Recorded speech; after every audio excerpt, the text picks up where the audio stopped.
Hello, my name is Kendall Long, and I'm here today to talk to you about different forms of birth control. Yes, I have 7 children, and the decision to have 7 children hasn't been taken lightly. This is the situation with my husband and I. My husband and I each had 3 children from previous marriages. His were a little older at the time. They were 13, 12, and 8, where mine were a lot younger. They were 3, 2, and 6 weeks. So when we got together and made the decision to blend our families together in marriage, the thought of having a 7th child really didn't cross our mind at first. However, into the relationship, we decided that having one more child, that would his and I's would bond our family together. So the decision to get pregnant wasn't taken lightly, and even the decision to stop further pregnancies wasn't taken even more lighter. So this is the process that we went through.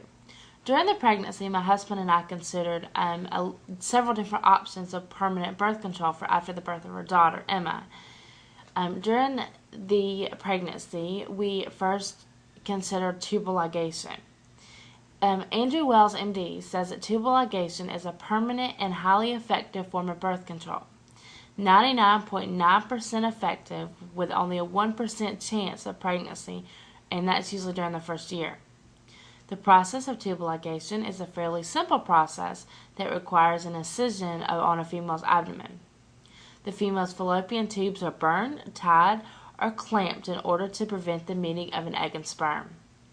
Tubal ligation causes your fallopian tubes to be blocked so fertilization can take place. For us, that seemed the perfect answer. Doctors assured us that it was an easy process with a quick recovery, and I could do it right there in the hospital after I had my daughter. Well, about the 5th or 6th months of my pregnancy, things took a different turn when I found out my iron levels were dangerously low. Because of that, the doctors encouraged me to skip the tubal ligation in case of heavy bleeding during delivery and during the surgery. Because of that, immediately my husband and I began to consider other forms of permanent birth control. So next, we've decided that if tubal ligation wasn't for us, that we would look into having a vasectomy for my husband. Vasectomy.com states that the process is a safe, simple, and effective birth control method. The American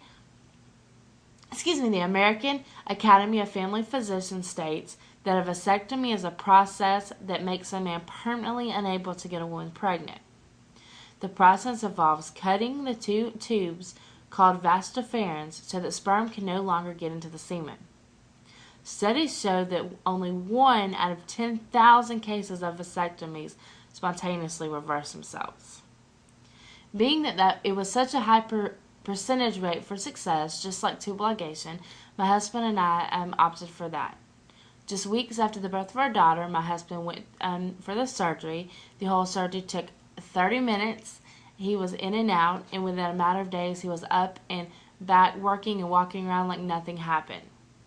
There is a 6 weeks time period where doctors advise for no contact just because there is still sperm in the semen, so my husband and I were very, very careful, but now we're going on 2 years baby-free and very content with our 7 children. Reversals are possible.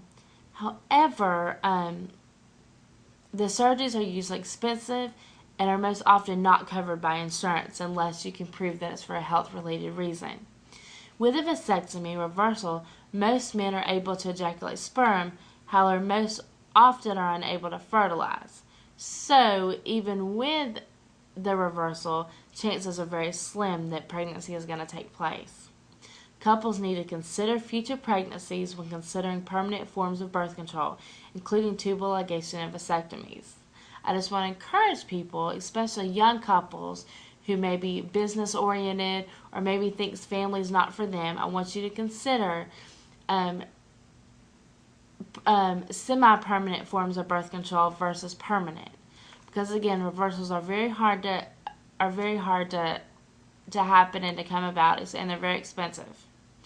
So young couples, even middle-aged or older couples who think that children aren't for you or multiple children aren't for you, I encourage you to weigh out all your options to see what best fits for you and your family. Thank you.